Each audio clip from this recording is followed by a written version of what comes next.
Given below are two statements. One is labeled as assertion and other is labeled as reason. Assertion क्या है कि when a body is projected at an angle 45 degree, its range is maximum. Reason क्या है कि for maximum range the value of sin 2 theta should be equal to 1. In light of the above statement, choose the correct answer from the options given below. Summary ये है कि प्रश्न में दो statement है और हमें सही गलत बताना है। तो जो पहला स्टेटमेंट है वहाँ कह रहे हैं कि रेंज जो है मैक्सिमम होती है 45 डिग्री पर। आपको ये याद है ऑलरेडी, आई थिंक इतनी तो आप एटलीस्ट पढ़ाई करके जाते ही हैं, लेकिन फिर भी आप कंप्लीट यहाँ बेसिक के साथ अगर बात करेंगे तो पहले आप रेंज का फॉर्मूला लिखेंगे थीटा के टर्म में।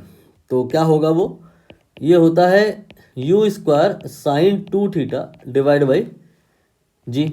यहाँ से क्लियर हुआ कि आर किसके डायरेक्टली प्रोपोर्शनल है, साइन 2 थीटा के डायरेक्टली प्रोपोर्शनल है, एज्यूमिंग है कि u and g are constant. तो इससे ये साबित हुआ कि जब साइन 2 थीटा ये मैक्स होगा at that time R range ये भी मैक्स होगा। अब आप ये बताओ साइन 2 थीटा की मैक्स वैल्यू होगी कितनी, ये 1।